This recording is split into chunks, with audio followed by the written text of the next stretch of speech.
유머 소통 강사 신상훈입니다. 오늘은 마무리 강의라서 고민을 참 많이 했습니다. 끝이 좋으면 다 좋다는 말이 있잖아요.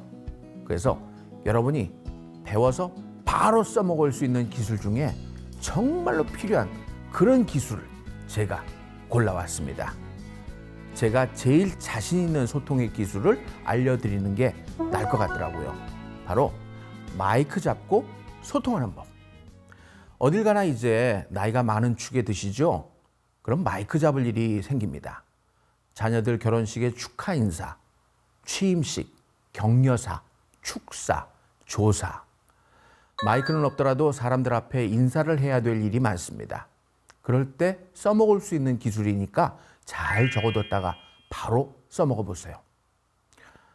마이크 그러니까 벌써부터 벌벌벌벌 떠시는 분이 계시네요. 그래서 떨지 않는 방법부터 알려드리죠. 무대라는 단어만 들어도 떨리시죠? 그럴 때 제가 뽀뽀해 드릴게요. 아유, 징그럽게 무슨 얘기냐고요? 그냥 무대에다가 뽀자를 붙이라 이거예요. 무대뽀. 뭐 좋은 단어는 아니지만 무대 공포증을 몰아내는 데는요, 이 무대뽀가 최고입니다. 최고. 남들 앞에 서야 한다는 생각만 해도 심장이 떨리고 손바닥에 땀이 흐르고 입이 바짝바짝 마른다면 병입니다. 무대 공포증. 누군가 옆에서 떨지 마라고 말해주면요, 더 떨려요. 그런데 무대 공포증은 약이 없어요, 약이. 하지만 심리적인 증상이기 때문에 심리적으로 잘 다스리면 극복이 됩니다. 약값 절약했으니까 얼마나 기뻐요. 그렇죠? 긴장은 자율신경계와 관계가 있기 때문에 호흡 조절로 나아질 수가 있습니다. 떨리실 땐요, 심호흡을 해보세요. 그리고 일단 숨을 참으세요. 언제까지? 떨지 않을 때까지. 이러다 죽겠다고요? 야, 포기하세요. 나 못해. 응? 포기할 수 없는 그런 자리라고요? 그럼 이제부터 구체적인 방법을 알려드릴 테니까 잘 기억해 보세요. 마이크를 잡고 떨리는 건 수십 년 마이크를 잡으셨던 고 송혜 선생님이나 김동건 씨나 유재석 씨나 똑같습니다.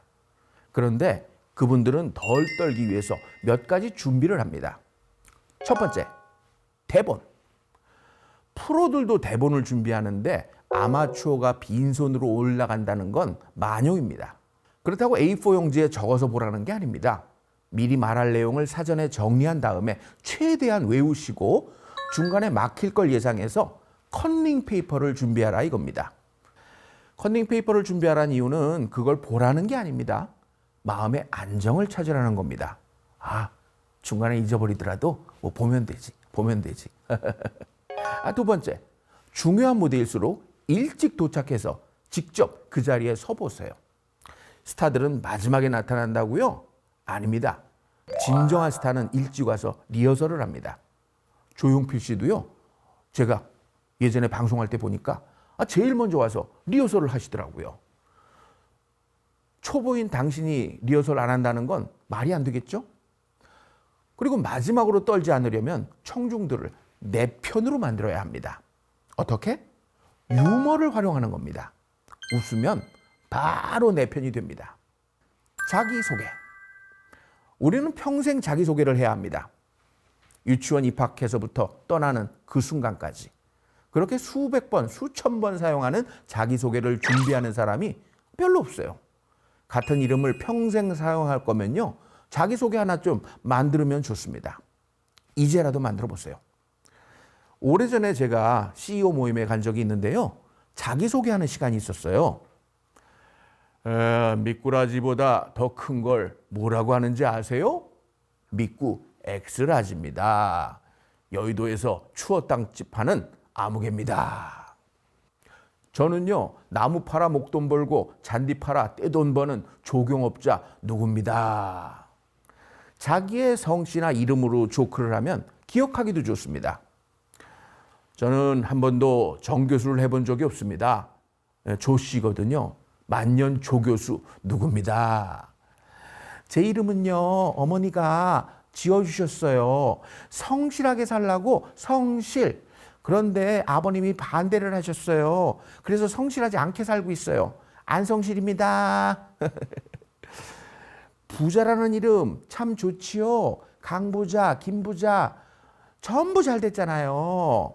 근데 제일 최고의 부자가 누군지 아세요? 접니다. 최부자예요. 호호호호.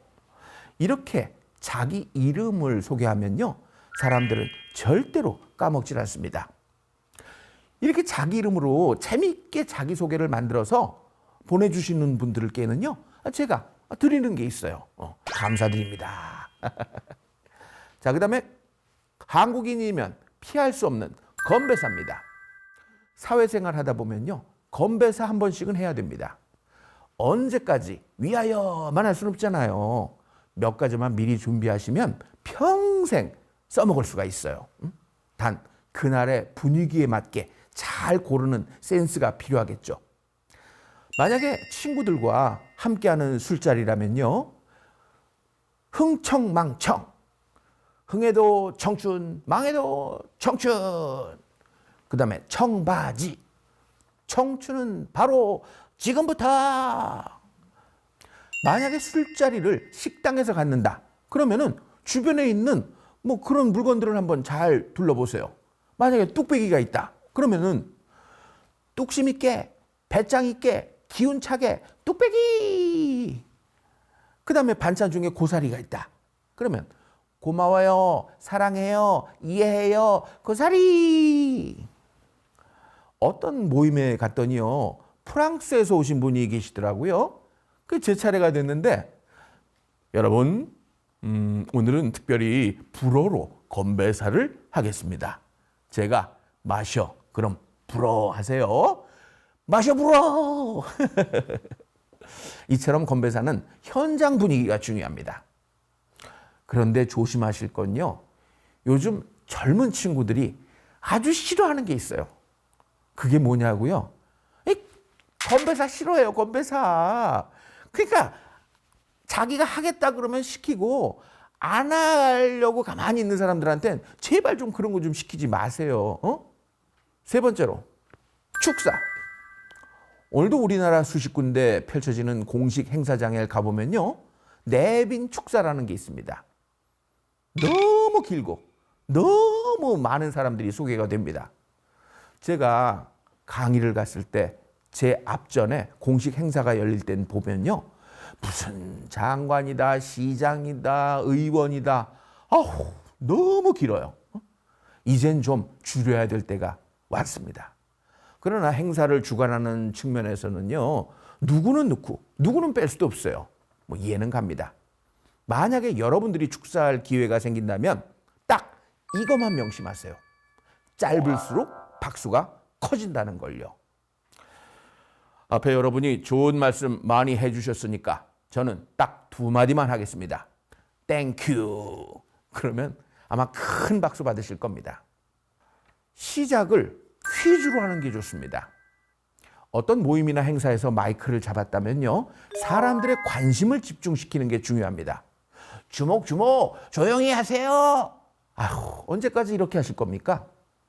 퀴즈 몇 개만 준비하시면요, 재밌게 행사를 시작할 수 있어요. 제가 많이 쓰던 건데 여러분들께 방출해 드릴게요. 자, 한번 여러분 그래도 맞춰보세요. 세계적으로 가장 많이 팔린 책은 뭘까요? 정답 아시는 분? 네, 성경이요, 성경. 아닙니다. 정답은 공책입니다. 공책. 공책이 제일 많이 팔렸어요.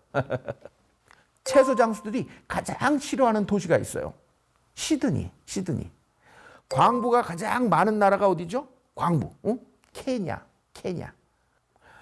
이런 퀴즈를 내더라도요, 그 환경을 잘 생각하고 냈어요. 웃음은 타이밍이 중요하거든요. 돌잔치에 갔다 그러면 이렇게 한번 해보세요. 오늘 우리 손주 돌잔치에 와주신 여러분께 제가 퀴즈를 내서 맞추는 분께 선물을 드리겠습니다. 돌잔치를 영어로 뭐라고 그럴까요? 정답, 락 페스티벌. 돌잔치, 락 페스티벌. 이러면은 이 신세대 할아버지라고 환영받습니다. 그리고 말장난이 있죠. 동음이어라는 건데 비슷한 발음이지만 다른 뜻의 단어를 사용하는 이 말장난. 이거를 잘 써먹으면요, 분위기를 좋게 만듭니다. 친구들 중에 왜 좀 웃긴다는 놈들 있잖아요. 이 사람들이 사용하는 게 바로 요 기술이에요. 요 말장난. 응? 제 대학교 동창 중에 형식이라는 친구가 있어요. 야, 술 한잔 해라, 상훈아.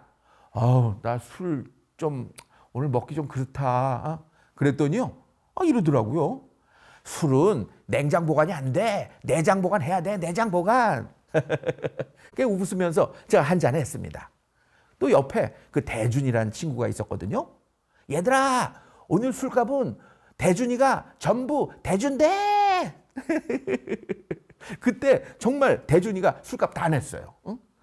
이런 기술은요, 평소에 단어를 잘 활용하면서 연습하는 수밖에 없습니다. 이걸 그 이마룡 선배님이 참 잘하셨어요. 오디오 고치는 데가 오디오. 이거 뭐 썰렁하다고요? 하지만 그 오디오 고치는 이런 그 상점 앞에 지나가면서 오디오 고치는 데가 오디오 그러면 그 환경 탓에 웃습니다. 응?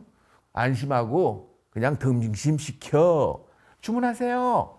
난 뭐든지 주문 먹어. 난 호랑이보다 사자가 더 무서워. 왜? 마누라가 맨날 사자 그러거든. 이거 제 실제, 제 실화입니다. 실화. 한 줄 명언. 소통을 위해서 유머를 사용하는 것이 효과적이지만요, 감동을 동반한다면 효과는 배가 됩니다. 한 줄 명언을 외워뒀다가 사용한다면 두 가지 효과가 있어요. 정말 말 잘하는 사람으로 인기를 끌 수 있다는 점, 그리고 명언을 외우느라고 치매가 예방된다는 점. 샘플 몇 개를 제가 소개해 드릴게요. 피할 수 없으면 즐기라고? 아니, 즐길 수 없으면 피하라. 유머가 꼭 필요한 이유는 실패와 좌절을 가볍게 만들어주기 때문이다. 만약에 여러분들이 주례를 하실 일이 있다 그러면 이런 거 하나 외워뒀다가 잘 활용해 보세요. 성공적인 결혼을 위해서는 여러 번 사랑에 빠져야 합니다. 단 똑같은 사람과요. 끝으로 저의 한 줄 명언으로 강의를 마치겠습니다.